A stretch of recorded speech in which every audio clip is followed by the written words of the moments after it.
thanks for coming. Some of you further than Greg coming in from Seattle. Really appreciate it. Any questions from anything we've covered thus far? Last two lessons was 2 weeks and 3 weeks ago, respectively, about fat, the big fat surprise. Any questions on that or any reflections? By the way, YouTube, I sent you guys the YouTube commentary. People made comments like, wow, the commentary is really good. So congratulations to the Peanut Gallery for your contributions. Well, Bethany had said, you're a YouTube star. You are, basically. Why? Yeah. And then what's the question I asked? So I had to go into your blog. Oh, funny. Check it out. Oh, it was the commercials about fat. Yeah, people yeah. And how it's so normal to see people that are fat and they accept it. Yeah. They're supposed to be fat. Yeah. What, do you have an opinion about that? Like kind of the body positivity kind of movement? Do you have an opinion? Yeah, I don't think it's helpful at all. Yeah. I think it's great to have a positive body image, but it should be a healthy body, not a sick body. Yeah.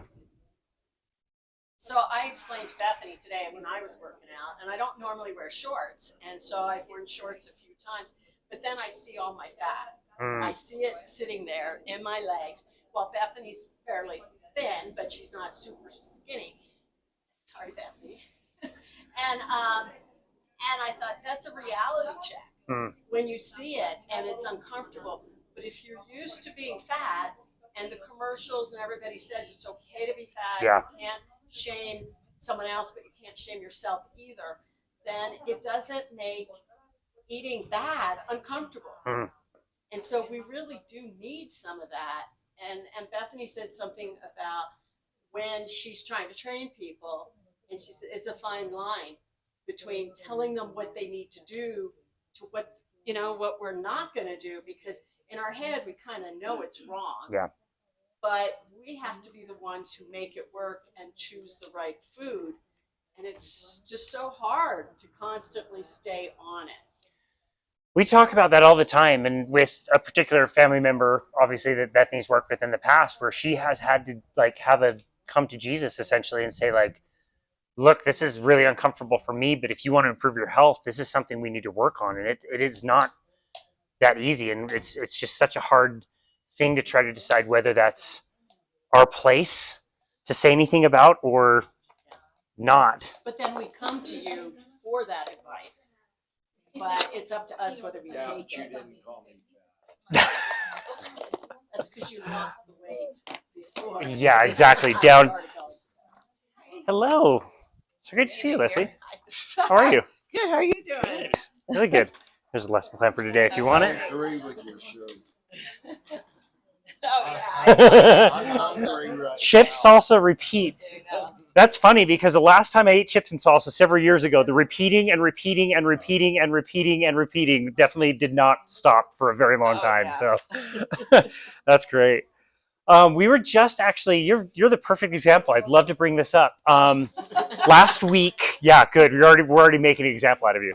Last week we talked about the topic of the big fat surprise, and we talked about how our ideas about saturated fat and total fat and cholesterol and all those things changed. Well, we have in our presence somebody who used to work at McDonald's way back in the day. Tell us about the fry vats when you used to work at McDonald's. Well, I mean, they're a lot of fat. I mean, There was solid But fat, it was right? lard. Yeah. What's yeah, that? It was lard. It was lard, yeah, that they Yeah, used to cook the yeah. French fries in. So. Yep. Yeah. So every day you'd come in and the thing was solid, and you turn on the heater, and then it would turn into Yeah. liquid. And that's what you cook the fries in. Yeah. Yep. So. Yeah. Until 1991, when we switched to vegetable oils, and now Yeah. we'll never have a McDonald's French fry ever again. And Yeah. yep. The burger place at the grocery store over here is one of the only places I know of that does French fries cooked in actual either beef or duck fat. Oh. And I've only been there once or twice. So I don't make a habit of eating them, but you eat them and they are so good. Yeah. So good. So good. And like we're going to talk about today, maybe way healthier than what we're doing now. So yeah, perfect example from your your days That was a long time at ago. McDonald's. Yeah. Was it in the 70s, 60s? Yeah. The 70s. I worked there. Let's see, probably 74, 75. Yeah. Cool. Yeah. Yeah. Cool. Yeah. Cool. Long time. Well, thanks for hanging out and sharing your experiences. Nice. So okay, so the natural progression after what we talked about as far as like the big fat surprise, we chase the kind of history of again why we thought fat was bad, saturated fat in particular, how that was implicated in heart disease. We kind of talked all the way through that in the last two sessions, and today we're going to be talking specifically about cholesterol. Again, it's kind of like a natural progression, the thing that most people are terrified about, worried about, have questions about. Your doctors are concerned about it. There's medications for it, all that kind of stuff. Leslie, you were with us when we did this before, when we were at Lifetime. This was like 5 years ago. These lessons are about the same, but I always have to go through and kind of update these. And so it's always interesting to go through and remember we did a cholesterol lesson 5 years ago. What do we know now that I didn't know then, that we didn't talk about then? And there are differences. But all that to say, obviously, that I'm probably going to be mostly wrong about all of this stuff in the next 5 years. And we're always learning about cholesterol and what it does and its functions.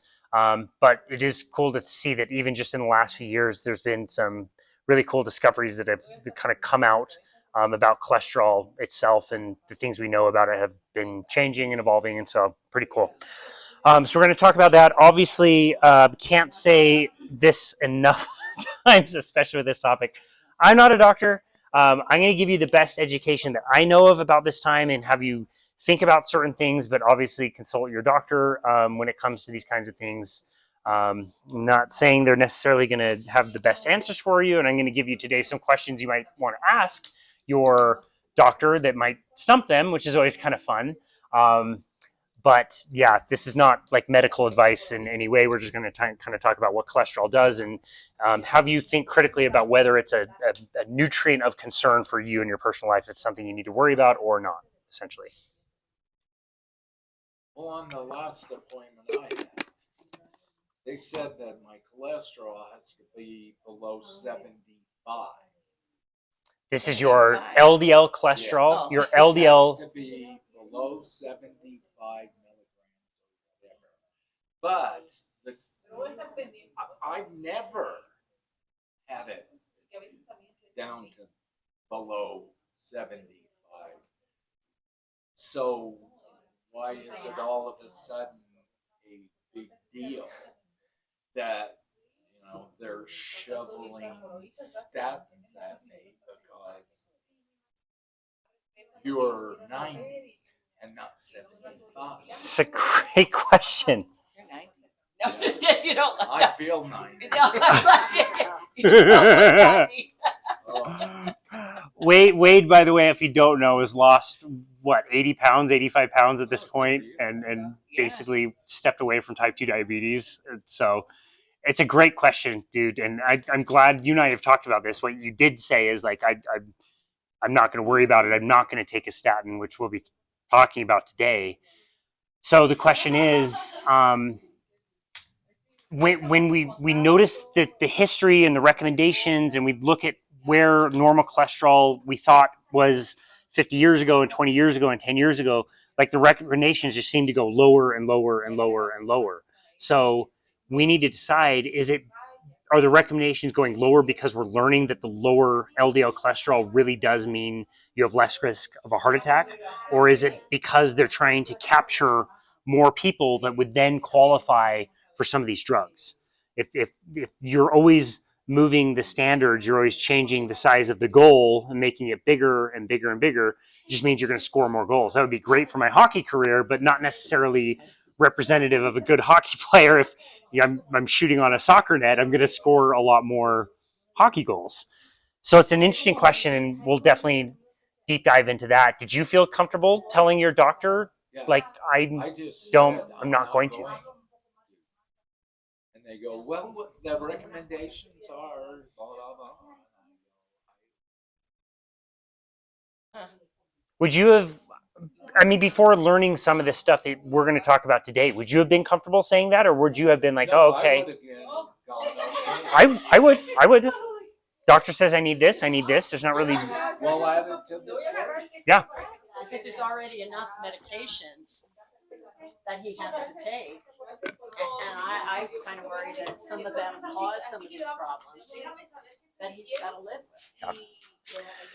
We'll deep dive into this. Statins are particularly troublesome because of side effects. if you didn't have any side effects, you wouldn't really care so much if it took, like the number we talk about is called the number needed to treat. So how many people do you need to give a medication to before it has an effect, right? Like every medication is not going to impact everybody and fix every problem. So if you had a medication that was like, it had a number needed to treat of 3, meaning I needed to treat 3 people, but one of them would benefit and there's no side effects, well, great. That's fine because the other 2 who are not getting benefit, at least they're not getting harmed. There's no side effects, and one person could be benefited. So that's pretty great. With a statin, the trick is there's so many side effects, and the number needed to treat, I've heard best case scenario is like 1 in 24, and worst case scenario 1 in 229. Meaning, if you're treating 229 people, one person might have a benefit, where the other 228, including the person who maybe got the one benefit, also experience side effects that are not good. That's troublesome. So good for you. I think it's great that you were able to say something to your doctor. A lot of people don't, and then they suffer these nasty side effects and don't know what to do about it, or get, even like what Margie said, more prescriptions to deal with the original problem that the first prescription caused. The last stat I heard is that we spend $1.83 on every medication to treat the side effects we spend $1 of to begin with. So we're buying more of these medications to deal with the side effects we are even to treat the ones we're given. It's bizarre. Cholesterol. Go ahead. I have the opposite because I had a cardiologist because we have heart disease in our family. Triple bypass of my mom at age 48. Wow. Yes. And so I started seeing one younger than normal. And the guy I had, the doctor, the cardiologist, he said I'd be on a statin the rest of my life. That's what he told me. From that age, essentially? Well, yeah. And then he retired, and then I have a new one. And now he says he wants to take me off of it, but my triglycerides are still high. And I'm like in this mindset where I'm having a hard time stopping it because of the other one, you know, because it's sad that I have that, because I'm like, what will happen, Yeah. But, that's what I was taught in the beginning, Yeah, And you there have would be. emotional tie too. 'Cause Yeah, then you're yeah. like, I could be like my mom. I could be grandparents or whatever. And Yeah. Scary. Yeah. It's scary. We'll talk about that today as well. Some people that have to make very scary decisions about this stuff, and it's not easy. And we don't have every answer. We don't know if having very high cholesterol is a good thing or a bad thing. We don't know. We've got some good ideas, and again, some recent research to say that we might be okay, but it's not easy. So I definitely understand. It would be really tough. The first kind of thing on here is like, well, what is cholesterol? Like, what is cholesterol? Anybody have any ideas of what it even is? What this substance is? We talk about what it does, but you guys know what it even? Well, it's a derivative of testosterone. Yes, you make your sex hormones from cholesterol.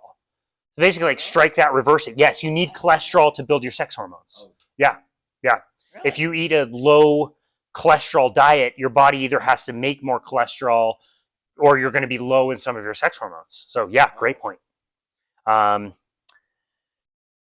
is it a hormone? It's in the lipid family. Okay. So it's more related to a fat, essentially. It's a fat that's it's more inside. of a fat that lubricates the body. Yeah, that's a good way to think about it. Yeah, it's like a waxy kind of substance. It is important to note that we eat cholesterol. However, your body makes a vast majority of the cholesterol you have in the body. It's already making it. So some estimates, depending on how much cholesterol you're eating, is like your body makes 80 to 90% of the cholesterol that you even have in your body at any given time. So right off the bat, it drives an interesting question of like, well, if we're making this stuff, is this also the stuff that then is killing us? Like, that's a little weird to think about. Your body makes way more than you could really like ever eat, essentially. I have a terrible habit of vomiting way too much information. Not only with any of the content that I do, could make it a lot more shorter and sweet, and I don't. And I did the same thing on this paper, just vomited all kinds of different charts, lots of stuff, which then makes it impossible to read. So apologies for that, but I wanted to include this, kind of the second picture down, where it says some of the many uses of cholesterol. So cholesterol, again, it's a waxy substance, part of the lipid family. It's kind of like a fat, the way it operates, your body makes it. But here's some of the uses of cholesterol. I'll just read these out. The immune system. Cholesterol plays a key part in the memory of immune system, so your body can defend itself against invaders. LDL particles, or the quote-unquote bad cholesterol, also attach to bacteria and viruses to remove them. This was made a little bit even more apparent during the recent pandemic, where one of the really strong markers of how somebody would do with a COVID-19 infection was their LDL cholesterol levels. Having low did not bode well for people that had more severe cases of COVID-19. So that's very interesting. It is part of the immune system. Cholesterol helps with that. Cell membrane. This is really important. Our bodies are made of about 50 trillion cells, and a large part of the outer skin or the membrane of each cell is made of cholesterol. If I removed all the cholesterol in your body, you would die instantly and you would just kind of collapse as a puddle, because cholesterol is that membrane, the strength of the cell wall. So very, very critical for the shape of a cell, being like nice and round and having a good membrane. Hormones. Where you nailed it. Good job, Wade. Cholesterol is a building block for all the steroid hormones. These hormones help control metabolism, inflammation, immunity, salt and water balance, sexual characteristics, and protect the body from stress. Seems very important for that. We need sex hormones, and obviously this is a problem that's becoming more and more rampant over time. We're having issues with people with low testosterone, or women that have sexual misregulation, dysregulation, with things like PCOS becoming a lot more common. That could be a big part of it. Vitamin D. Cholesterol is a building block for making and synthesizing vitamin D, which is needed for healthy bones and teeth. Another big problem that we're noticing with a lot of people, and another huge marker in the last pandemic for the severity of COVID-19 was vitamin D.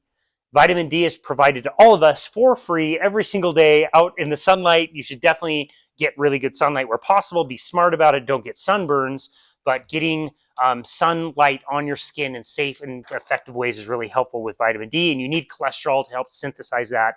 Vitamin D is called a vitamin, but it really works a lot more like a hormone, not a vitamin. It doesn't come in a little jar. I could sell you some. I could basically sell you a pill that would give you as much as you could generate by standing here for maybe 10 minutes. My head would be burned. You maybe might be a little burned. Wear a hat. Just free for everybody, whether you want it or not. Regardless, it's given to all of us. But yes, I would be more than happy to sell you a pill. Just let me know. It doesn't disseminate except by cholesterol. Say that again. That vitamin D doesn't. The way it synthesizes in the body requires cholesterol. I wish I was better at explaining that.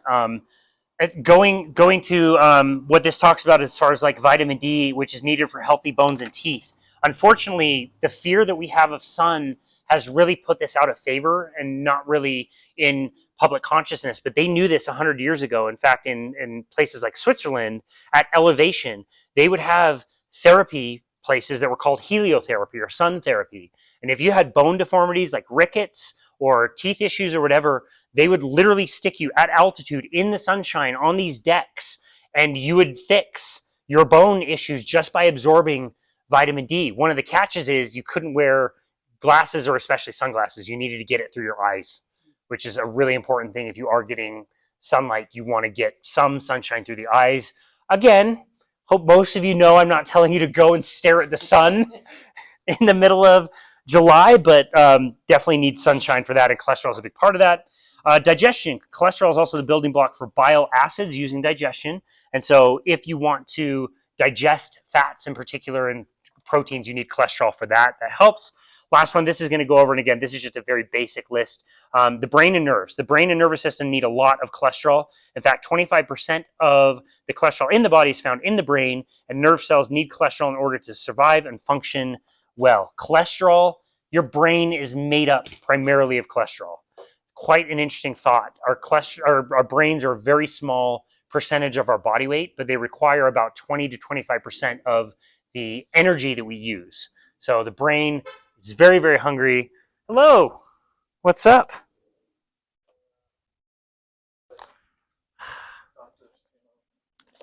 How was your experience at the doctor's? Interesting. Had to do a procedure. Anyway, I wasn't.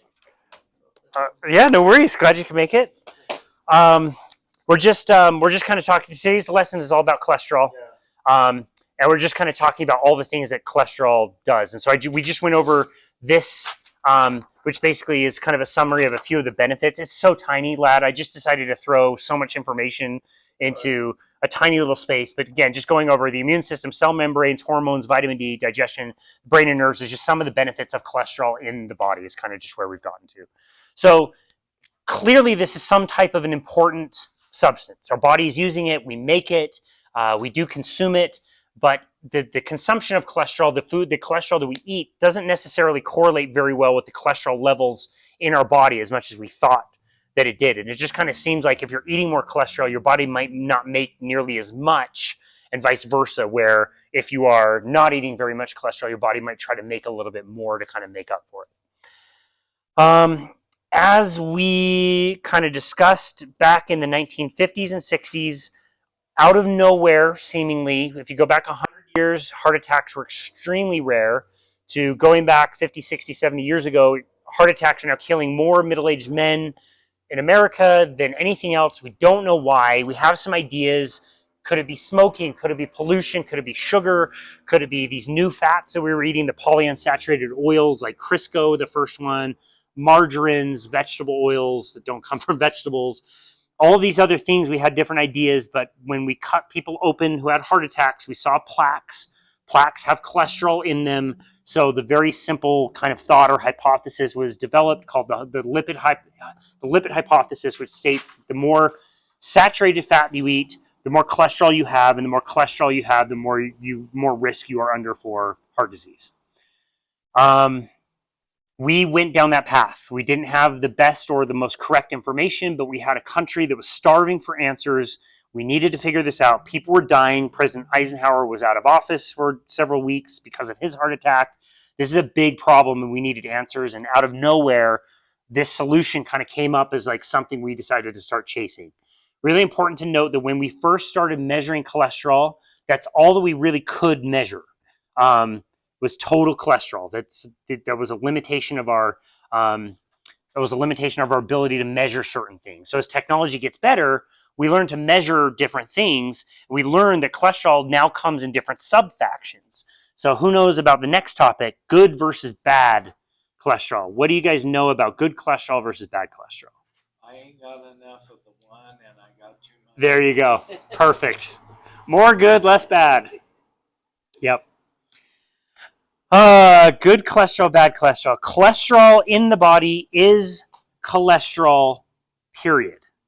There's no difference.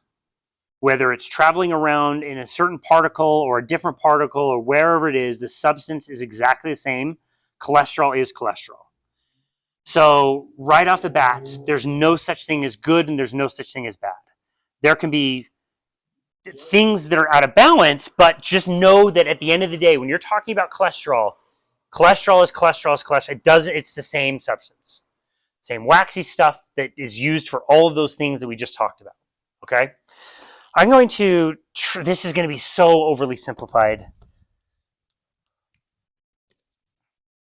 While you're doing that, Casey, this little part of the document that you've got here that talks about all the things that cholesterol does, when you take a statin, all of that goes away.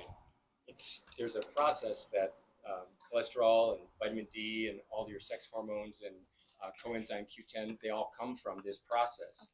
And when you take a statin, it cuts it off at the head. And so a lot of this doesn't get made. So that's kind of where you were talking about a lot of the side effects. Yeah. Yeah. Do you know much about the side effects as far as some of these statins? Low energy from the loss of CoQ10. Yep. So a lot of people end up having to take CoQ10 when Yep. they are on statins. Yep. Muscle aches probably for That's the a same huge reason. one. Right. It's all about, Really interesting point too, when you talk about people taking statins and cognitive function. If we're saying everything we're saying about cholesterol in the brain and how important it is, like, are you willing to take these drugs that can deteriorate your mental capabilities quite drastically and pretty severely, especially if you've been taking them for a long time, where, again, is that the biggest issue, and is it worth, kind of trying some of these medications that are going to limit that when it's going to cause some of these other side effects Right. in the future? And I think type 2 diabetes is also a side effect. Yep. It's pretty much for sure that you're going to end up with type 2 diabetes if you take statins for very long. Scary stuff. Yeah. Scary stuff. Huh. You're more likely to. Yeah, it can affect some of the same pathways. And it's funny, too, even with the benefits of statins, they actually kind of sort of don't really know why they can benefit some people. It's not on the mechanism that they originally thought. It could be that it helps with inflammation, which we know is a big part of heart disease, but they might not exactly know even what that is. But anyway, yeah, it's a really good point. What are we doing here? I don't know. So some of those commercials we're seeing that they're advertising these drugs is going to cause a bigger problem for something that they're even advertising for. Right. Which And is why they give all these giant warnings. You could die from taking this medicine. The fast talking dude who comes on, side effects may include, is longer than the actual commercial. Yeah. They do another tricky thing, and this is really popular with statin drugs in particular. So just pay attention for this. But let's say you're doing a study and you want to see if a statin is working or not. First of all, the studies are not like an independent, I just have a bunch of money and I'm going to pay for a study that is going to, I'm non-biased, whether I don't make a statin, so I could show non-biased whether it works or not. But you get two groups of people and say, like, you got 5,000 people in this group taking a statin, you've got 5,000 people in this group not taking a statin. If you can show that 2 people had heart attacks in the non-statin group, but only 1 person had a heart attack in the statin group, the difference in 5,000 people being 2 versus 1, that's not a very big deal, right? That's not a huge difference. Well, how about I spin the numbers a little bit differently and show the difference is actually from 2 to 1? That's a 50% reduction in heart attacks. 50%. I just reduced the chance of heart attack 50%. But it's still kind of minuscule. But that's not what they tell you. And so when the drug trials or the commercials say this is going to reduce your risk of heart attack by 37%, that's what they're talking about. It's the difference between relative risk, which is the difference between 2 to 1, versus absolute risk, which is the difference between 1 out of 5,000 or 2 out of 5,000. That's just not even worth bringing up, essentially. Like, there's no difference. So anyway, yeah, very interesting. Okay. But what's the plaque? The plaque, I heard that it was sugars and things like that that create the abrasions in the blood vessels, very nice. rather than plaque causing that. It's just that they attach to it because it is scratched or whatever. Very, very nice. Yes. We'll be talking about that. That's perfect. Very much oversimplified, but just to kind of show you what this might look like, as far as, again, just so grossly oversimplified, you guys, about how cholesterol and the cholesterol system kind of works in the body, and why we think that some types of cholesterol are bad and some types are good. Cholesterol is part of the lipid family, which means it's part of fat. Does fat mix well with water? No. What is your blood based on? Water. So sugar, carbohydrates, glucose can travel freely in the blood very easily. If you drink a soda, you get a ton of sugar in the blood. It gets into the blood very, very quickly, and it transports around wherever it will go. It can't live in the blood. It's really toxic, so your body signals insulin, the hormone, which says, okay, let's store this away, and we add fat cells and fat mass. There you go. Because you have to store that sugar somewhere. Thank you so much. Other substances like protein travel around really well in water. Fat, as we know, if you've ever made a salad dressing, fat does not mix well with water. It's hydrophobic, meaning it doesn't like to swim. So what it needs is some type of a container to get around into the body, a protective layer. Think of this as like a submarine or a car or a bus where you load up passengers, they all load in, It travels around and gets deposited to where it needs to go, essentially, okay? That's how you want to be thinking of the substances that we know of as good cholesterol and bad cholesterol. The cholesterol is the passengers inside the vehicles, okay? So it does, like if you're thinking about what's going to cause a lot of traffic, it's not necessarily how many passengers are on the freeway at any given time. You could have a lot of passengers riding in very few buses and you wouldn't have a ton of traffic problems. Or you could take all those individual people, put them in individual cars, it's the same amount of people, but now there would be vastly greater amount of traffic, if that makes sense. But the LDL and the HDL are two of several molecules that are basically this membrane or this submarine, if you want to think of it that way, that helps these things travel around in the blood. And the first one that we see that has come from the liver is called VLDL, very low density lipoprotein. So lipoprotein is the car, the LDL, the VLDL tells you about the density of the car. This is very low density. This is going to be a molecule that's packaged with tons of fat and cholesterol, and it makes this really big particle that travels around, and as cells say, hey, I need a bit of fat, hey, I need a bit more cholesterol, this is slowly going to be emptying its contents and becoming smaller and smaller and smaller and smaller over time. Does that make sense? Sounds like a bus. Yeah, that's a great way to think about it. It's an Amazon delivery truck or something. Like these VLDLs are in circulation for a really, really short amount of time. It's like basically like 2 to 4 hours essentially, and their job is kind of done. And their job is to go from being very big to being very little.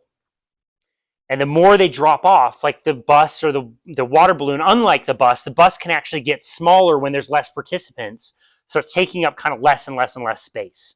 The VLDLs eventually turn into something called an IDL, and an IDL then turns into what we know of as called LDL, low density lipoprotein.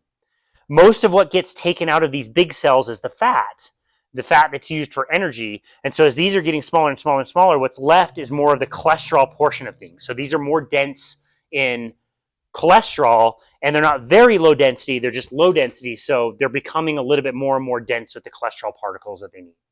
These are the particles that stay in your circulation for about 2 to 4 days, sometimes a little bit longer. But again, these things are getting smaller over time. And as they are, they're becoming more and more concentrated with the cholesterol molecules and particles and less with the actual like fat molecules. Questions? This is outbound from the liver. So why we think of LDL as bad is primarily because we're taking cholesterol from the liver and we're putting it from these LDL into tissues, giving it to cells or depositing it in places where we need it. And so if this is outbound, going out, this is where we have the idea that LDL cholesterol is bad because it's taking cholesterol from the liver and putting it in other places in the body, okay? We also have a reverse mechanism that does the opposite. And this is where we have the reverse idea of HDL cholesterol, high density lipoprotein. These particles are tiny, but they also siphon up extra cholesterol that's not needed, is not being used as much, and it's getting bigger over time to then take those molecules and deposit them back in the liver so they can be resynthesized into something else. The rate at which this system is working in your body is very difficult to comprehend.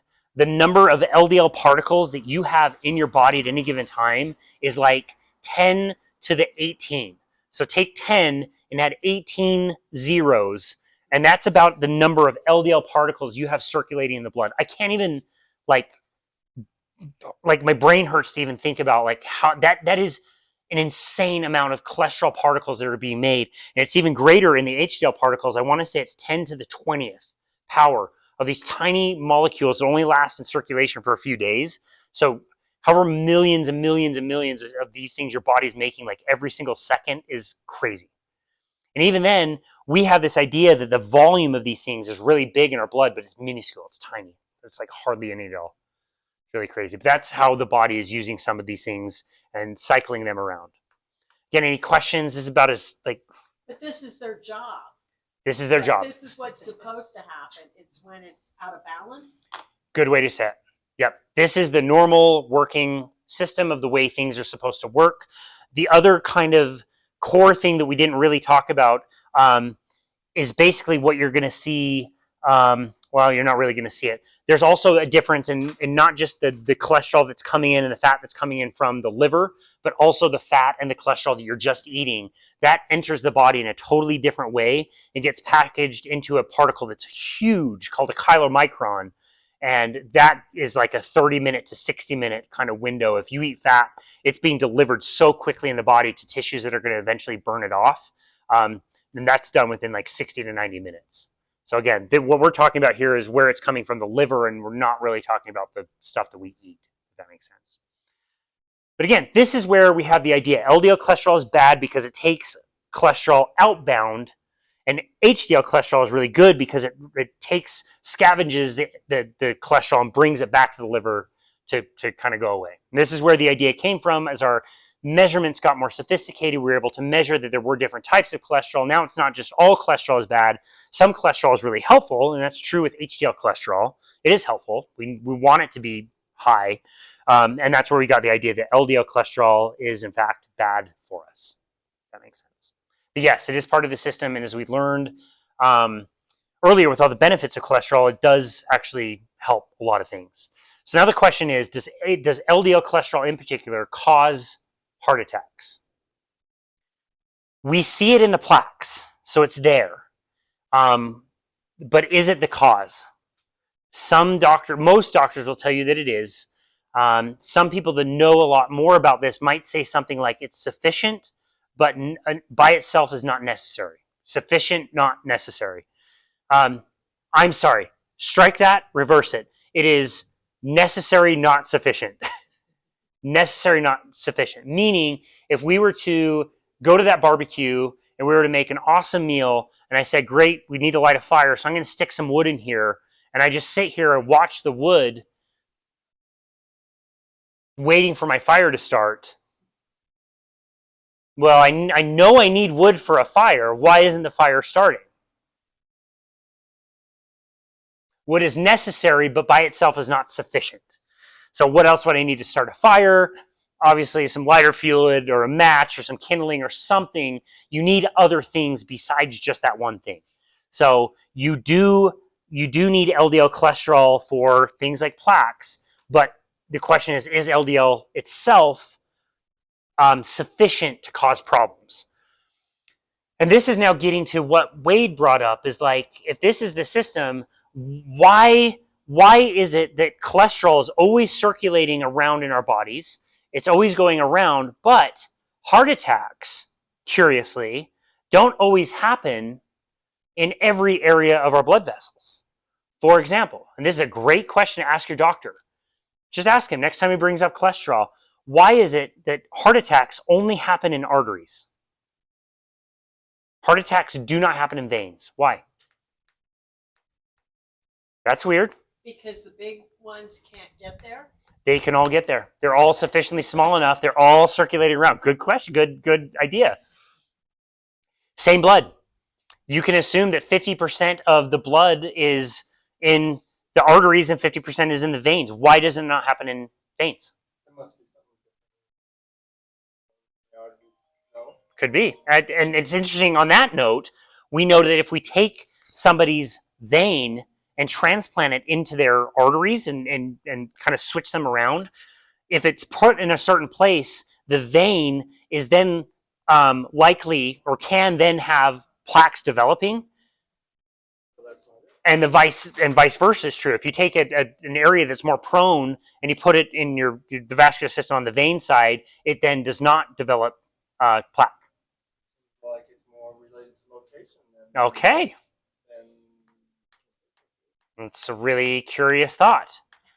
So what we do know, like if we do like a very advanced scan on somebody's heart, we know the different locations that we go to. So a CT angiogram, for example, is where you would measure kind of around the heart, and you know of like not specifically like 9 different areas where plaques are likely to develop.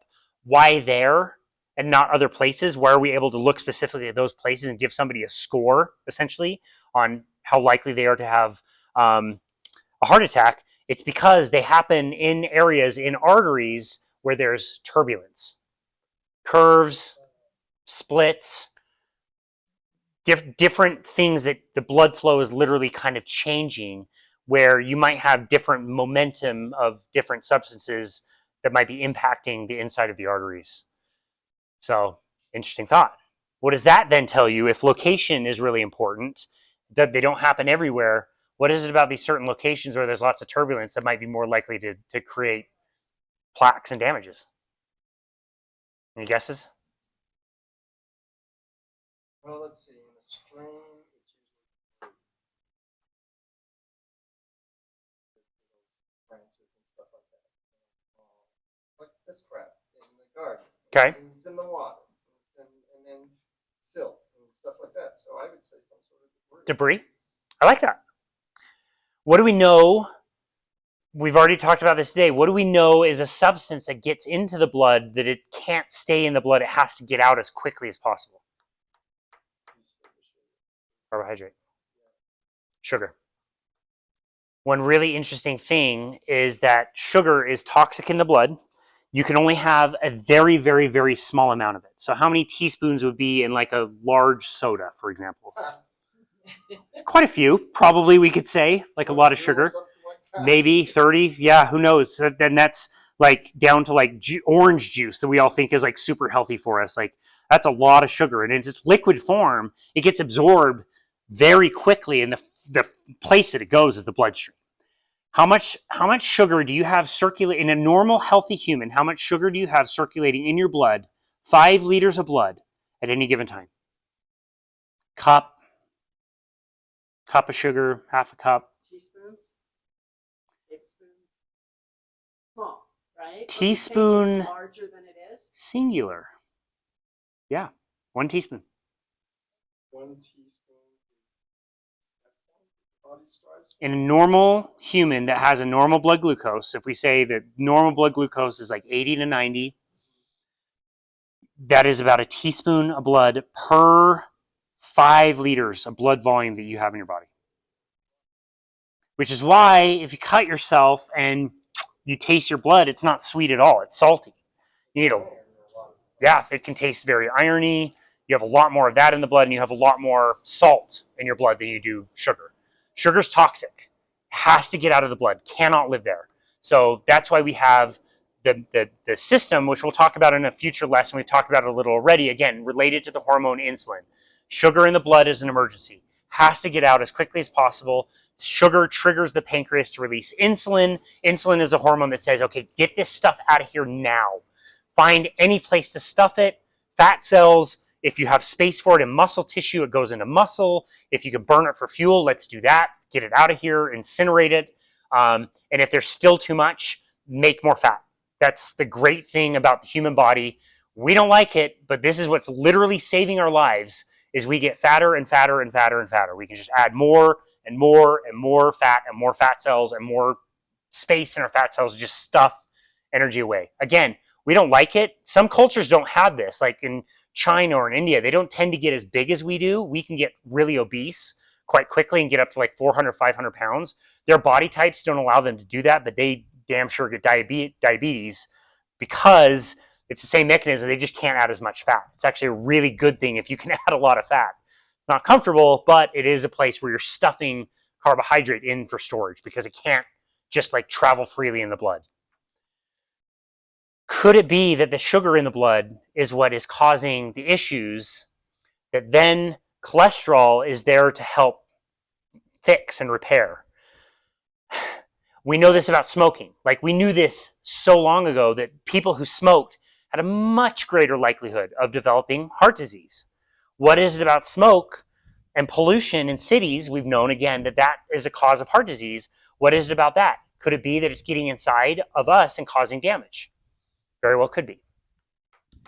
Sugar in the blood can be very, can cause the damage, be abrasive. It would make sense that it would then be abrasive only in certain locations in the blood where there's lots of turbulence and things moving around and turning in different ways. What if something is abrasive and is slamming into a wall in the same spot all the time? We know about cholesterol that it's a waxy substance that can help lubricate things. I like to say it's almost like, think of it as like a spackle on your wall. What if, again, just thought experiment. What if Cholesterol is the spackle that fixes the same place that you keep punching your, what's it called? What are walls made out of? Drywall. Drywall. Thank you. What if you keep punching the same drywall every single day and you keep patching it up with the same spackle? How long would it be before all of a sudden the repair is sticking out further and further and further? The more it's sticking out, what if it's more likely to break and to fall off and whatever, and you'd have to start the process all over again? Hence the stems. Like sand in the dock. Exactly. If we have this idea that, like, okay, if something is closing in, let's open it back up. Let's inflate the balloons and put stents in. They don't work. They never have worked where we thought they have. And cholesterol, again, the best comparison I'll say is, what if you had no idea about what happens here on the planet Earth? You're a complete alien, and every time you see a building on fire, you see firefighters pouring water into these buildings. You might very easily think to yourself, well, this isn't good, because every time I see the fires, I see these firefighters. I don't know about whatever they're dumping on this stuff, but clearly, like, they're always here every time there's a fire. We should get rid of the firefighters. You'd be perfectly justified in thinking that if you didn't know any better. What if you were your doctor and saying, hey, your cholesterol, you've got 90 firefighters, let's get the firefighters down to 75. Okay, what if we took a step back and asked, well, why are there fires anyway? What's going on with the cause of these fires versus let's get rid of the things that are trying to help it? Again, not here to say that we know exactly the answer to that question, but it's a really interesting kind of thought that goes along with some of this stuff. Now, especially when we start to look at the numbers, this is not something I put on this, but there is a definite curve of where, like, basically we know that half of the people who have heart attacks have perfectly normal or even low LDL cholesterol. Half have high. If half have high and half have low, is that the thing that's causing the heart attacks? Or is that just something that's going along with it to the side? This is a great place to talk about the business of cholesterol and cholesterol management. Cha-ching. When we decided that saturated fat was bad because it raised our cholesterol, the number one target was then to decrease cholesterol. If you eat less saturated fat and you eat more of the other fats, we already talked about polyunsaturated fats like margarines, Crisco, vegetable oils, yes, your cholesterol will go down, but no, at the end of the day, it does not change your risk of heart disease and can even have worse problems downstream of that. Study after study after study after disappointing and expensive study have shown this over and over and over. If you've ever heard of the Boeing study or the Women's Health Initiative or Mr. Fit, or there's so many, and we talked about this when we talked about the big fat surprise. You can look these up, but there are so many studies that they looked at populations, coached half of the people to reduce their cholesterol by eating less saturated fat. Nothing changed, or outcomes were worse, and people were just really disappointed that the data didn't say what they already knew to be better for you, because we had already committed to the low kind of cholesterol type of a diet. The business side of things, when we decided to do that, guess who is just as happy to jump in and start changing our foods and changing the marketing around the foods? Well, of course, it was the food companies, right? Vegetable oil is incredibly cheap. You get a lot of it. Of course, let's put that into all of our foods, and then we can say that it's low fat or it's good for your heart because it's not going to increase your cholesterol, right? What about grains? What about sugars? Also incredibly cheap, easy to put into everything, and is also necessary because when you take fat out of something, it tastes terrible. What makes food that's low fat taste better? Sugar, carbohydrates. Yeah, you're not going to eat it unless it tastes good. So if you take one out, you have to increase the other. The other side of this is the medications and the procedures. So you already mentioned stents. We've already talked about statins. Statins were developed many years ago. They reduce cholesterol. Lovastatin, I believe, was the first one, but there's new ones that have come out all the time. They have different dosages, different effects, different side effects. As of 2011, I want to say it was just under a $1 trillion a year industry in the United States. Statins alone, the one medication, was $938 billion in 2011.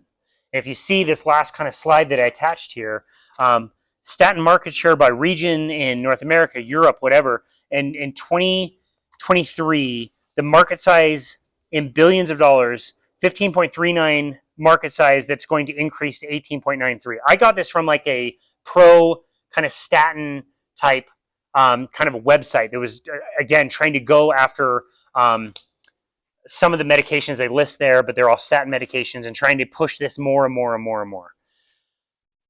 We know that LDL, as we described, is a poor marker for heart disease risk. In fact, if you go to most of the websites where you can say, like, what is my 5-year or 10-year risk of heart attack? LDL cholesterol is not even a thing that you enter into the spreadsheet. It's things like your blood pressure, different medications.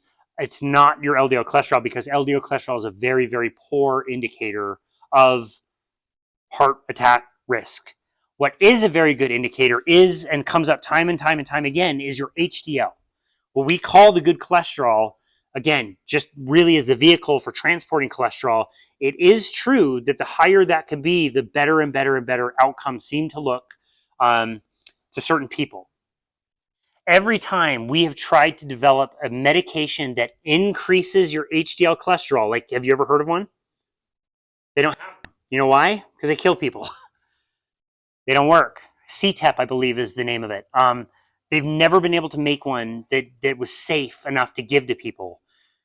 But what they have done very effectively is had medications to lower, again, what we call the bad cholesterol, the LDL cholesterol.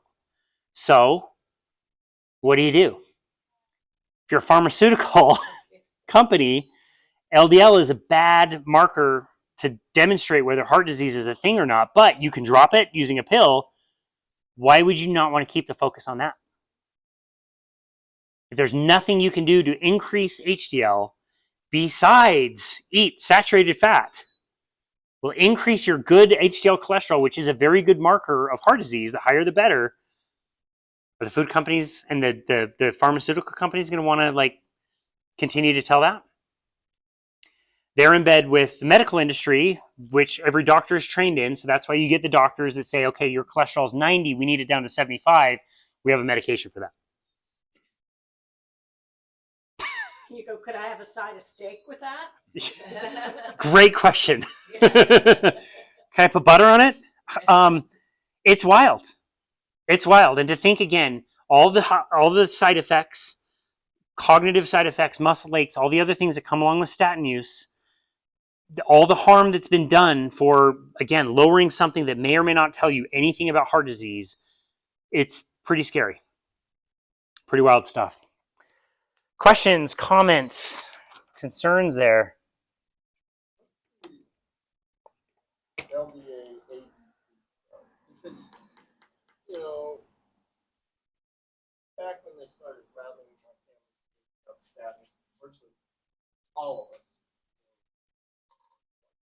can't take this stuff. It's brutal on it. And everyone that's still alive, they have orders with their doctors, don't even mention the word. We will not take a statin. I have physicians say, I can lower your risk of heart attack by 10%. I'm like, you're going to lower it by 10%, and you're going to push me onto this drug that makes me feel this. Yeah. That's like, no. Yep. Put it in my chart. Don't ever mention the word. Good. Okay, so that's been that way with my entire family for 2 decades. And so, but I have a brother who, you know, this word familial hyperlipidemia. And so he supposedly has that, and ostensibly, and we have the same cardiologist, he starts extrapolating, well, then you must too. And I'm like, well, why are you presuming? Yeah, we all respond to that in the same stuff. Not everything is going to be that. But nevertheless, so he's on Repatha, I think, for the LDL-A, is it? Or LP little a, maybe? Yeah, LP little. Yeah. Okay, that's the stuff. And I'm like going, what is that? What difference does it make? I mean, I remember when my brother went into nursing school more than 20 years ago. He and all this was coming up. He said, your body produces more cholesterol than you can ingest. That's right. Forget about it. Yeah. You know, it's like you just gotta exercise, and stuff like that. Yeah. You know, if you hyper focus on this, it's chasing It's a and, great point. and so, but nevertheless, you know, now, like I say, my brother's doctor and the rattling our cages about that LPA. Is that an off product of the LDL? It's a great question. I wouldn't be adequate enough to answer the question fully. It's basically a marker that's on some cholesterol particles that can. Some people just think the higher that number is, the greater your risk for heart disease is. It's questionable. It might not be wrong, but again, there's other factors that cause cholesterol to do bad things, essentially. One of the graphs that I put on here is another way to kind of think about it. When you see this kind of scale, The part 2 one? yeah, if you look under where it says part 4 and it shows a scale and a balance, Oh, yeah. and there's large LDL and there's small LDL, pattern A and pattern B. This can be kind of related to your question a little bit. You see that on one side, there are fewer particles that are really big. Right. On the one side, there are more particles that are really small. But the scale is balanced. So on a standard cholesterol test, it's going to say 130, regardless. Now, you could have more of the big particles, or less of the big particles, or you might have more of the small particles, which looks it's the same number of passengers inside those cars, Right. 130. But if you think about the sizes, what's more likely to do damage inside of, for example, a blood vessel? Would it be big, fluffy, bouncy, like beach balls, or would it be smaller, denser golf balls that could maybe fit into smaller areas?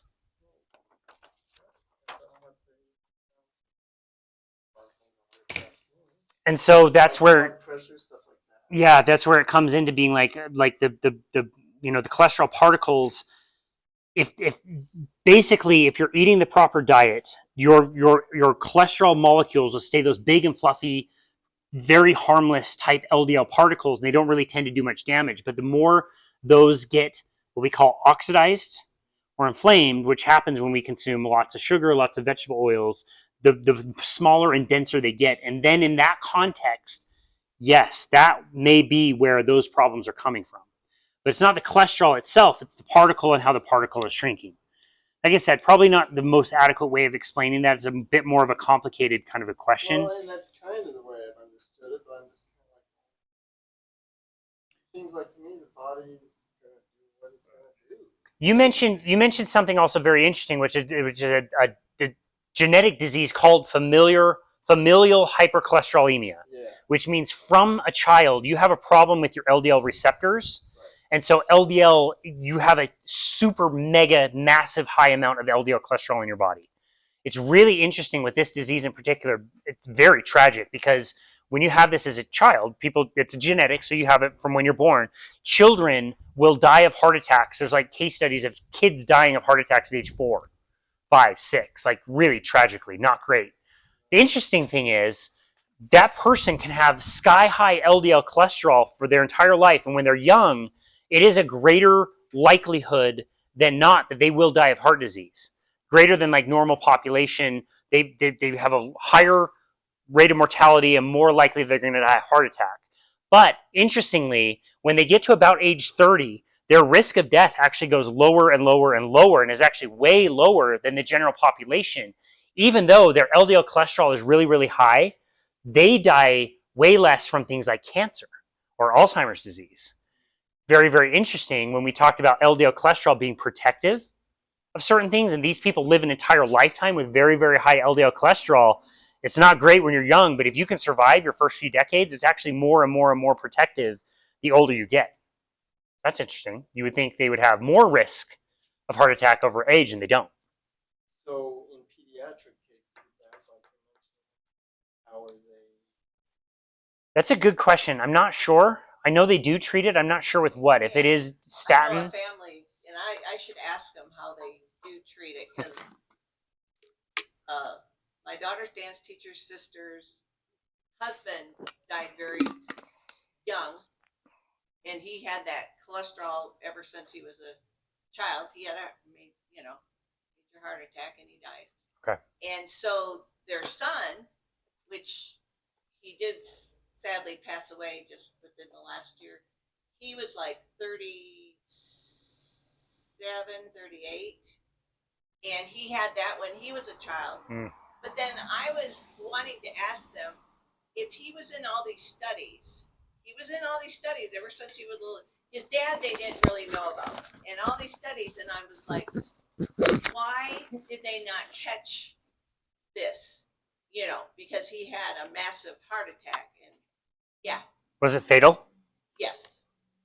But then the studies don't always prevent things. They're No, just I know. watching. That's just it. I'm like, didn't they see that he had because I still am trying to understand. And then they tested his children, which are very young now, and they have that gene. They have it as well. So I'm curious of what they're doing for them. I don't know. Yeah. It's yeah. They have obesity comorbidities. I mean, they're not big people. I mean, no. I'm not familiar with that either. If they do or not, it's a good question. Yeah, I mean, Okay. It's a good no, question. It's just that, like you say, you kind of drill down on things, but then they start rattling your cage, and with another, like you say, Yeah. I even got the name right. LDL, AAB. Well, there is AB. but then they break it down again, and I'm just, for me, it gets to a certain point where it's like quality of life. I think. There you go. Yeah. When my ex-partner had HIV, and it was back in the days before the medications were effective, and because I had partners that had died from it and stuff like that, when he got it, I was just like, I would. Anyway, over the top, and I was going through this crazy. Don't drink too much beer. Don't do this. Don't do that. Yep. And he finally said, "Let's stop." Yeah. It was like, I don't care. He says, it gets to a point where there's no pleasure. If you're cutting out the beer, the ice cream, everything that brings me pleasure. Nielsen's. Yeah. Exactly. Pleasure and loving. He said, stop. Yeah. What's the point? I choose to take the risk. And I was like, right. Cool. One of my favorite things that they do at health conferences is people that the health conferences that I go to where we discuss things like particles of cholesterol, and people are taking on enormous risks. People like me, I've got high cholesterol. When Bethany eats a certain way, her cholesterol goes sky high, like very, very high. And they'll ask a question to say like, okay, everybody raise your hand if your cholesterol has changed since you changed your diet. And like to see the audience of 1,000 people, everybody has their hand up. And the guy will say, a presenter will say like, what if we're wrong? What if we're wrong about all this? We think we know more about cholesterol. Would you be willing to go back the way you were eating to lower your risk of cholesterol versus like maybe you're going to die tomorrow of a heart disease, of a heart attack? And you look around and like nobody's put their hand down. Right. I would be the exact same. I would not change. If you told me I'd die of a heart attack tomorrow, I wouldn't eat any differently today. Well, yeah. And so it gets down to something, it seems like it gets down to a very subjective, anecdotal, for lack of a better term, approach to things. It's like, do you feel good or do you not? Yeah. I think that's the best marker of overall health anyway. That's a good point. And so that's kind of like, because like I've even taken a genetic test where they come back and they say, you have this genetic type that you do need more carbohydrates than the average person, and your body processes it different than other people because of this genetic variant. Yep. And I'm like going, well, okay. And so do I want to be ODing on Pepsi and ice cream? No. And it's gotten to where I less and less, like I went to a baptism this last weekend, and the refreshment were these tarts. And I was just like, and they're asking me if I was like, no. It's like I'm generally not doing sweets that much nowadays. Do I have some that I really favor and like the mint chocolate chip ice cream, some pies and stuff like that, and the ginger snaps occasionally? But am I the type that, like my living partner now, where sugar doesn't matter? Yeah. Yeah. And I'm just like, God, to me, I'm thinking you're killing yourself. And she thinks she's her favorite. That I keep wondering if that's what's contributing to her hot flashes. But it's like, I'm not a woman. and so it would be presumptuous for me to guess, but Sure. it's like, so then I just step back and I say, okay, I just have to find a balance that seems to work for me. Yeah. I mean, if science tell me I can process carbohydrates better than the average, okay, but am I going to go overboard on it? No. And so I just keep trying to, and yet I also know that when I eat, if I become obsessive about trying to control the carbohydrates, I'm not happy. But if I eat more protein in proportion to the carbohydrates, I generally feel better. Yeah, that's great. And so the thing that becomes tricky to me is it's like, well, how do you find the shoe that fits for you? That's, at the end of the day, the poorest kind of study that you could ever do is called an N of 1. It means the number that you're studying is the N. 1 means you're studying one person. It's the poorest study you could ever do. I eat a certain way, so everybody should eat a certain way. That's all that is, Yeah. right? That's the worst science you could have. But it's not the worst science you could have if you're the N.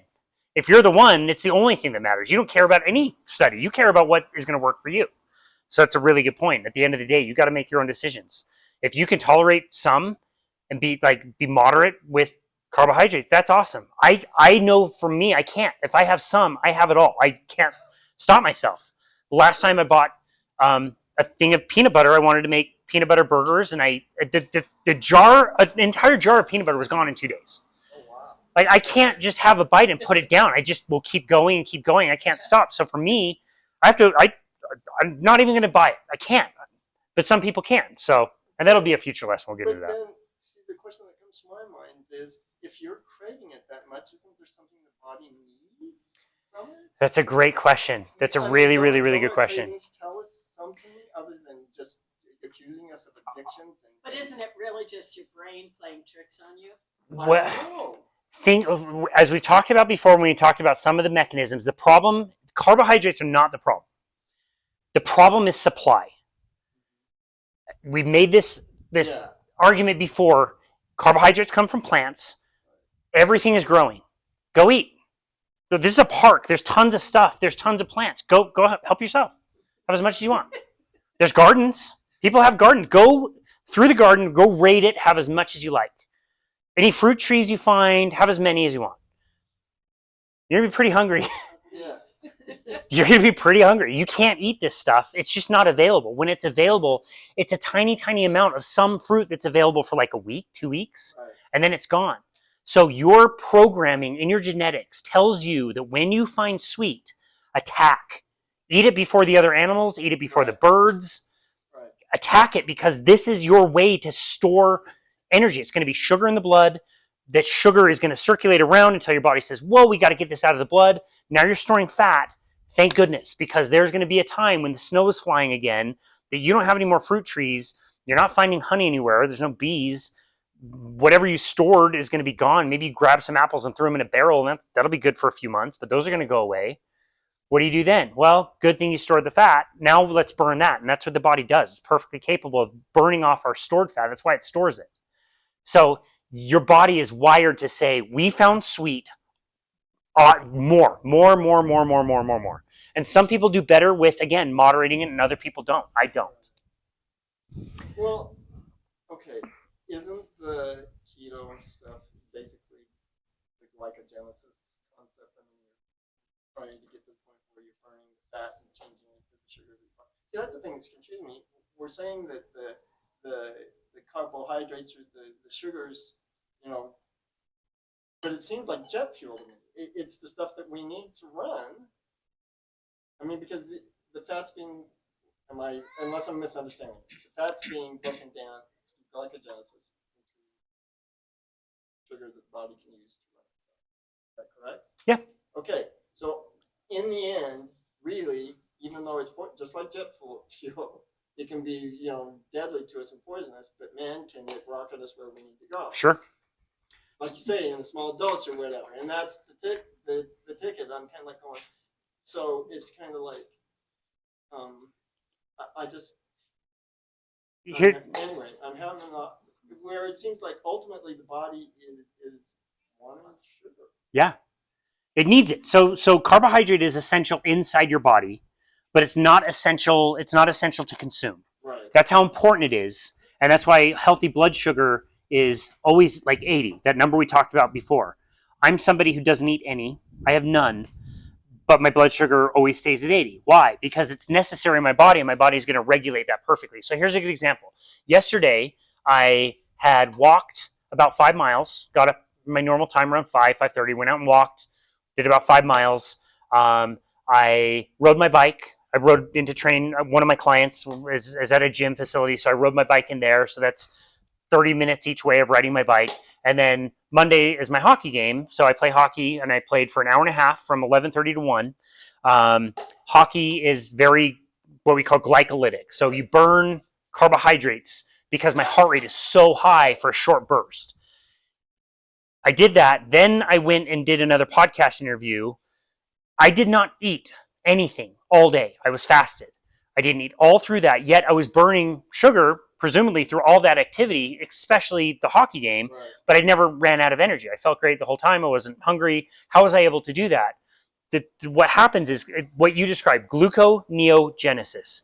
Glucose, neo, new, genesis, create. Create new glucose. If I'm running on fat, my body is making the exact perfect right amount of blood sugar to keep me steady and even for anything I'm doing at any time. It's also the reason why people say gluconeogenesis is bad, because you burn off your muscle. I've literally measured my fat mass and muscle mass for years, and my muscle mass doesn't change. Why is that? My body's making the exact right amount that I need. So you're saying you don't eat a lot of sugar?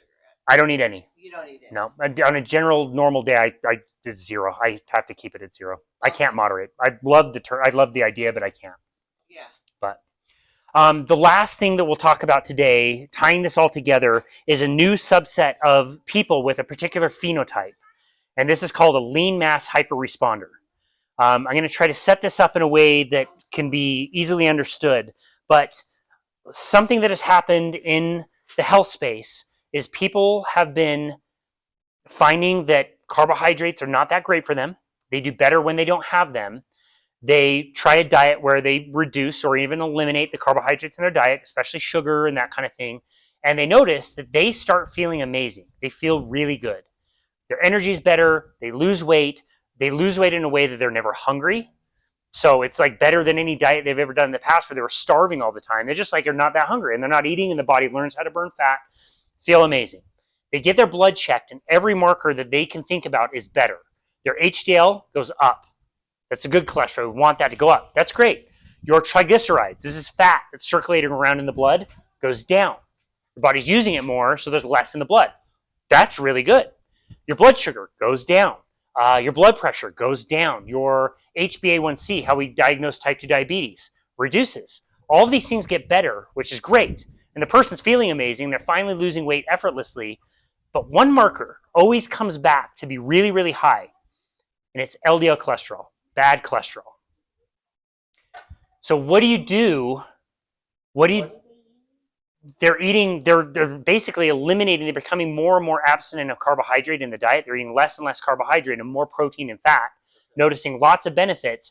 However, their LDL cholesterol is going up and up and up and up.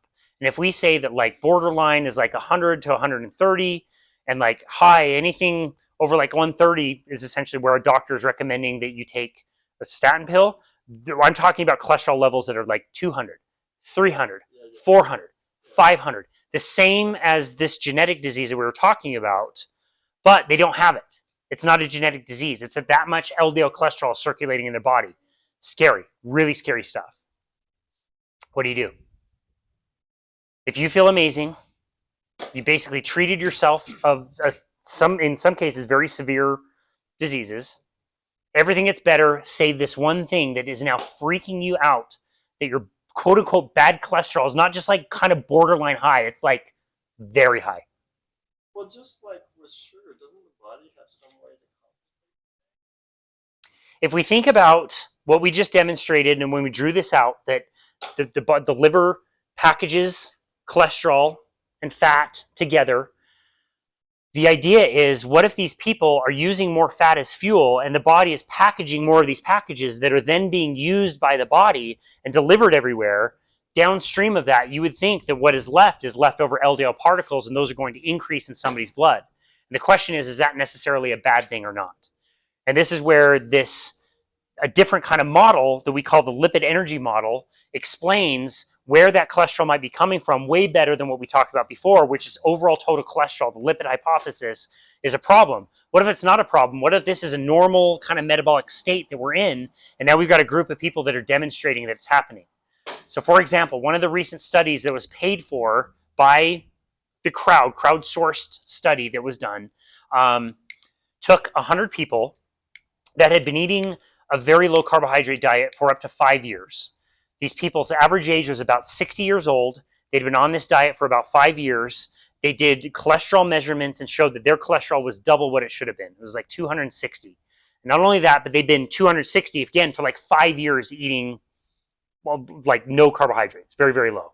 So these are people prime risk, mostly men, average age in the 50s, super high cholesterol. They didn't do a very advanced scan of their hearts to check a score of 0 to 3 in 9 different sites. So an impossible level of 45 out of 45 means you're all blocked up with all kinds of different plaques. A 0 means you don't have any. Preliminary data, the first time they measured this and got the data, what do you think came back? Like walking heart attacks, tons of buildup.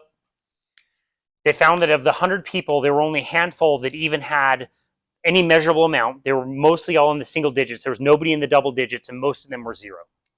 Meaning these people having super high amounts of cholesterol in their body had completely clean heart scans. We're going to see the 1-year data here pretty soon. They got 100% of the people to come back. They flew everybody out to do this advanced heart scan. We're going to see what the 1-year data is to see what that is. But we also found a group of people that did the same scan that eat a mixed diet. They have normal cholesterol, and the group of people that have super high cholesterol actually have slightly less buildup in their arteries than this other group that had normal cholesterol and eat a more standard diet.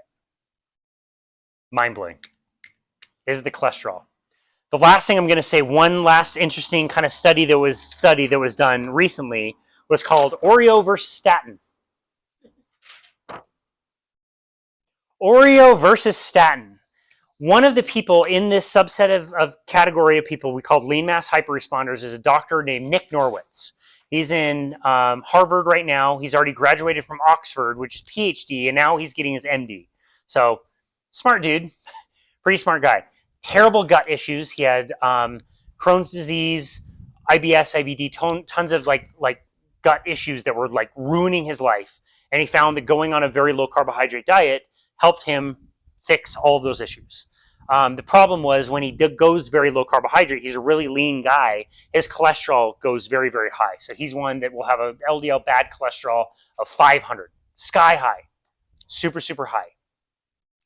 The way we understand this model that I'm kind of describing to you would say that if you introduce a small amount of carbohydrates to that person, they can traffic the carbohydrate energy through the body and not need the process that I showed you where you need more energy from fat that comes from the liver. Sorry if this is really complicated. This is a lot. If you introduce a small amount of carbohydrates, your LDL cholesterol can drop within like a day or two. It's very dynamic. It can go right back down to a normal level very easily. But symptoms come back. For him, it's his digestion sucks. For my friend Robin that we talked about in the very first episode, her bipolar comes back. If she eats some carbohydrates, she gets bipolar symptoms. She keeps them out, she doesn't, but her cholesterol goes really high. So the idea of this study and what this guy did, the Nick Norwitz, is he had a period of time where he would eat a normal diet, and then for a period of 14 days, 16 days, he would eat basically keep his diet exactly the same, but eat 1 sleeve of Oreo cookies.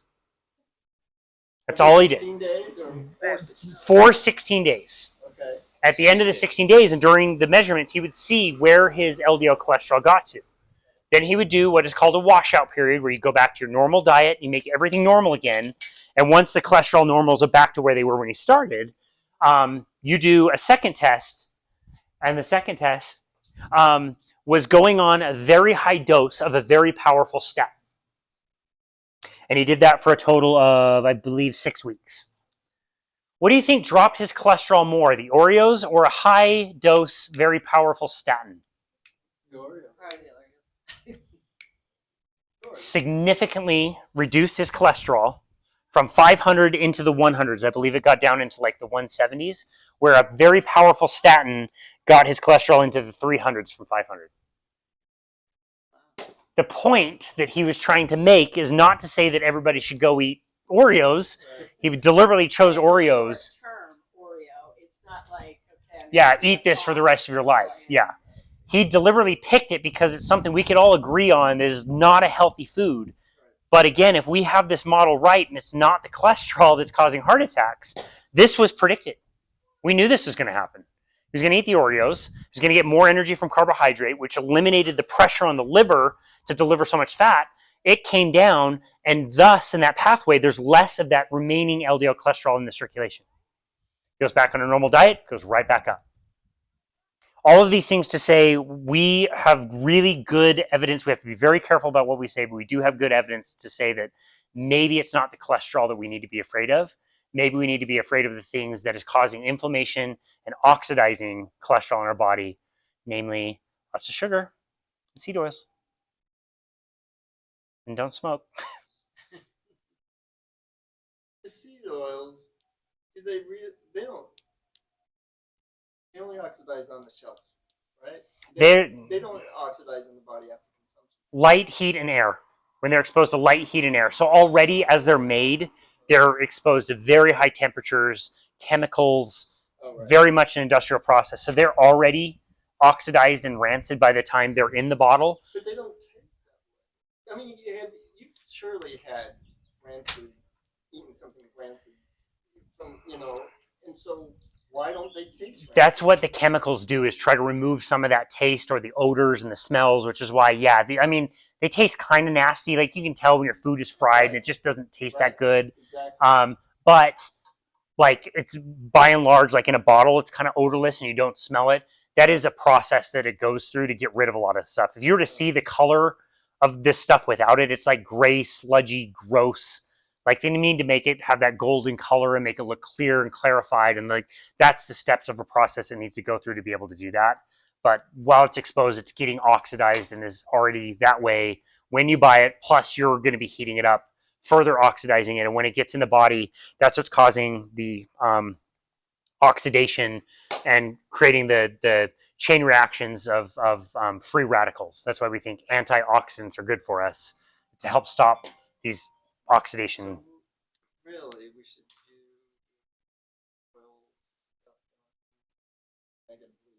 sugars. Some people argue back and forth which one's worse, and I think the good thing is they generally come together. So if you're not eating a lot of sugar, you probably are not eating a lot of vegetable oil and vice versa. But there's people that make pretty strong arguments on both sides, and people make very compelling arguments to say, like, it's not sugar that's so bad for us, it's actually the seed oils. Again, whether or not you want to get caught up in semantics either way, probably just don't have both. What's the better oils to, like olive oil? Olive oil is better. It's monounsaturated, which means it only has one double bond that can react with oxygen. Avocado oil is better. Coconut oil is better. That's a more saturated fat. Think about foods that if all you did was just squeeze them in your hand, you would get fat out of them. Avocados, olives, coconut. Right. The vegetable oils come from seeds. You don't just squeeze a seed and automatically get a fat. You have to go through a big chemical process to extract it. Those are the plant side of things. On the animal side of things, just natural fats. Cook with butter. Don't make it too complicated. Like normal, inexpensive butter you can find in the store is fantastic. If you save your bacon grease, keep that at room temperature, that's fantastic. You can use cow fat, which is tallow, lard, whatever. But butter makes it really, really easy. That's a really good saturated fat to always cook with. Good question. Yeah, with the oxidate, I have this. It's like a vitamin C from SkinCeutical. It's like a light yellow. Well, kind of a light color. Okay. And the more you use it, it oxidizes. And pretty soon it's like brown in the bottle, and then it starts stinking. Yeah. And I'm like, this stinks. So it's like it must not have any preserve. Yeah. So and that's what somebody was saying. They don't even want to use it anymore because it just, after you don't get the whole use of the bottle because it starts stinking. Yeah, interesting. So, That's yeah. a good sign to know that, yeah, this is actually Yeah. oxidizing going Yeah. off. There's also the pictures. You'll find pictures if you look this up of like they'll put butter on the ground where there's ants and margarine on the ground, and the ants will not touch the margarine and go to the butter. Yeah. Yeah. Smart Smart animals. I was telling Greg earlier, one of the toddlers we were hanging out with in Bethany's family has been mostly raised on formula for his whole life and had pasta for the very first time while we were there. And they did cook the pasta in the butter. And the kid was picking up the pasta, licking the butter off of the pasta and like setting the pasta down. Like that's really interesting. Oh, wow. I wonder if the body was just really craving a whole healthy fat that the body really needed. But anyway, on the lesson, there's all the resources down there. A lot of them came from, podcast episodes that I've done. If you want a good kind of, deep dive into some of this stuff, there's also a website that has some of these, like the cartoons. Cholesterol Code kind of has these like easier to understand cartoons from the guy that kind of is pushing this forward. He's not a medical guy. He's an engineer. Name's Dave Feldman, who was one of the first ones to say like, went low carb, felt way better. LDL cholesterol's through the roof, and he just was the kind of guy that wasn't going to give up with his doctor saying like, "Oh, you need to go out on medication." He was like, "Wait, why?" And he's been the one that's been pushing this forward and doing some of this research, which is really, very pivotal. He's kind of big in the citizen science movement. It's exactly what he's doing. The conference I went to in March is called the collaboration, the Citizen Scientist Collaboration, Okay. and it's people like him. They're just citizen scientists. We want to find answers to some of this stuff because, again, what if you're my friend Robin and you're choosing between being bipolar or having sky high cholesterol? It's not Oh, the I know best. what I'd choose, but And interviewing her husband. Her husband. We talked about this on the first episode, but I did an interview with her, and I also did an interview with her husband. And I said, like, look, it's one thing if you want to change your diet. You've lost 100 pounds. That's awesome. You can eat however you like. Now we're talking about your partner. This is the person that you love the most, and I'm telling you that the way she's eating is driving her cholesterol through the roof.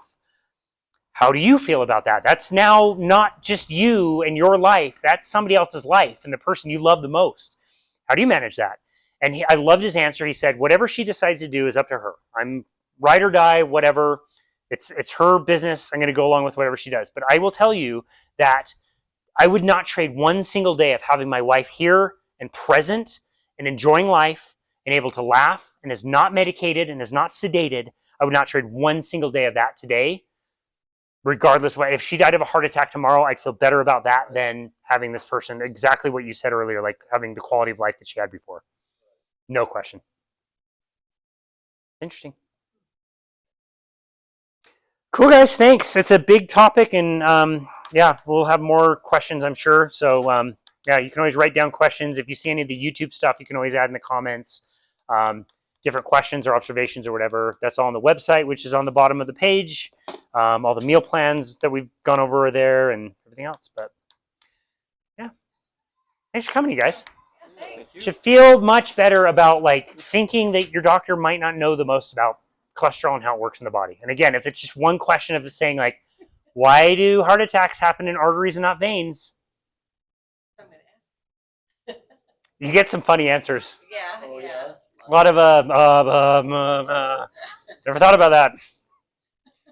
There's a really great book called The Clot Thickens by Malcolm. Kendrick. That's a good one. And he takes a little bit different tact, sort of, than everybody else. Others talk about how LDL can actually go into the walls of the arteries and things. He says that it sort of starts with a clot, and he talks a lot about that. But he kind of explains a lot about the arteries, how they're built. There's this layer of stuff called the glycocalyx that's sort of like the same stuff that makes a fish slimy on the inside of our veins, all of our veins, or arteries and veins. And if that is damaged, then the layer beneath that, the epithelium, starts getting attacked by the things that are flying by, like you were saying, with the high blood pressure, the things that are hitting it. And he did some research with some kids who had sickle cell anemia, and the red blood cells are no longer round. They're this sickle shaped. Oh, right. And he explained that these things are really abrasive. Right. And these kids had plaque like you couldn't believe. They usually die by the time they were 15. But he was saying that a lot of these diseases can all be explained if you just simply look at how the damage is occurring. And so his book is really fun on that part. Yeah. Did they Business? find that sickle cell is responding to diet changes? No, he just mentioned the damage that it does to the arteries and things. Yeah, because of the shape of the cells. Okay. Yeah. His name is Malcolm Kendrick. He's from, I think, Wales. I believe so. And It's funny you brought that up. I'm glad you brought that up. I almost put that as one of the references. That is a really good one. This book by Stephen Hussey, Understanding the Heart, is really good. It's got some interesting ideas as well. But he does talk about that same thing of like what is making blood flow and why is a right. fish slippery and how that is the same in our arteries. And Right. again, this is controversial for sure, but Yes. in the book, he makes the case very convincingly that the heart as a pump is not actually a pump. It's almost like it's a type of valve in plumbing, like a ram stop. It's more like a stop that maintains pressure and is not like pumping the way that we think the heart pumps. It's almost like like a pressure stop to keep blood flow moving in the body. And like if your heart was a pump, it would need to be like horse size or whale size to actually pump the volume that we need. So anyway, interesting ideas, but talks a lot about that same kind of stuff. Comes to the same conclusion that it's not that you have high cholesterol that's the problem. It's could be what's happening to cholesterol or what's happening to the damage and how is that being repaired that could be the problem. Interesting stuff. Thanks for coming, you guys. It was fun. Did you already do the one? I don't know. You said Ozempic. Did you already? We'll be getting into that one. Yeah. God, my niece looked fabulous this last weekend, and she's been on my template. Really? She looks happy, and she's getting into her mother-in-law or grandmother-in-law's skinny denim skirt, and so she Over the moon. like, yeah. Yeah. And I'm like, oh shit. Wait, she's so much happier. She looks happier. Her color's better. She's smiling. And I'm like going, but wait. Helps people lose weight. If it's helping and it's working, it should. It should with the weight loss. It depends on what it was prescribed for, whether it was diabetes or weight loss. Those are two different prescriptions. If it's diabetes that it's prescribed for, it's the same drug and it works in the same mechanism, but it's much more in the brain where it tells you you're not very hungry. So you eat a little bit less, and thus you lose weight, and your blood sugar can come down and can be helpful. I've had doctors on my show tell me like when these came out, it's like helpful. It wasn't the thing. Like this wasn't like if you couldn't manage type 2 diabetes, this wasn't the blockbuster like take this, it's amazing. It helps. Like this would be really helpful for you. Yeah. With the weight loss, the dosing is not just a low dose, it's a ramp up dose, higher and higher and higher and higher until you can't tolerate the side effects anymore. And what it does then, again, same drug, but the mechanism then more shifts to the gut where it slows down your gut motility. So you're literally keeping food in your digestive system longer so you can't eat more that way. But people on highest doses complain that their guts don't feel right, or that they're keeping food in their digestive system for like days. So I've heard of people having like belches that taste like roadkill, because you've got food that's literally like putrefying in your insides. Ben Bickman, if you're familiar with him, his original research was a lot about those drugs, and he explains it really, really well. He cautions that after a while, if you use it for a long time, that mobility, that lack of mobility in your intestines can actually stop, and it doesn't come back. And he said that gets really dangerous. It's tough. Yeah. The weight loss that's also happening is a lot of muscle mass, and so you can look up Ozempic face. You can see people in their faces are starting to sag because they're losing muscle mass. Yeah, I have friends that have lost, and I notice, but then they've got so much, if they don't exercise, and I'm like, maybe I don't want to, I don't want to look like. But the only thing I've ever seen to help with excess skin is fasting, because fasting does what we call autophagy, which is autophagy, which means eat yourself, which is basically like a recycling mechanism. So you can look up intermittent fasting before after pictures, and you'll see people that are very big, and you see their after, and they don't look like they've ever been big in their life because their skin is literally like being reused and reabsorbed in the body. It's not perfect with everybody. If people were really big, they still might have excessive skin, and they'll never get rid of it without surgery. But for a lot of people, it makes a huge difference because your body just says, okay, well, we're not using all this skin, but it's protein. Let's use it for something else. Let's That repurpose. doesn't work on old man yet. What was the name of that guy? Ben. Bickman. Ben Bickman, Bikman. He's actually from Provo, right? Yeah. He's Oh, is the only good thing about BYU. Yeah. Is Ben Bickman. Yep, we don't like to promote BYU around here, but we will promote Dr. Ben Bickman down there. Yeah, he's in Provo. I got to meet him in person finally a few months ago, and he's just like the best human. He's just amazing. He did one of their BYU talks. This kind of like put him into the stratosphere. If you ever watched like the BYU's Education Week, do you do anything with Education Week? He did a presentation. Presentation that looked like something from General Conference, where he talked about the plagues of prosperity. And as we've accumulated more wealth, we've changed our food, and here's the diseases that come along with it. And it looks like a conference talk. It's like, it's really amazing. It's really, really good. He's wonderful. He's got a great book called Why We Get Sick.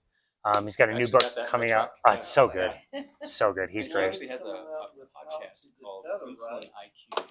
Better. Okay. So he goes into a lot of these things. Didn't Kind of he this have a book situation. Yeah, yeah. in the next Huh. months I'll about have to listen to that. Yeah. what he had Why We Get Sick, but now he's got one that he's written that How We Get Better. Is that the title of it? I think so. Cool. I knew he's coming out with another book. I didn't know that was the title of it. That would be great. Yeah, I think I'm not exactly sure, but it's something to that effect. Great. And I was like, So well, awesome. That's even better because I'm not really interested in how we get sick. We're always there. What do we do to actually get better? Yeah. We get That's a good point. Good point. Good point, lad.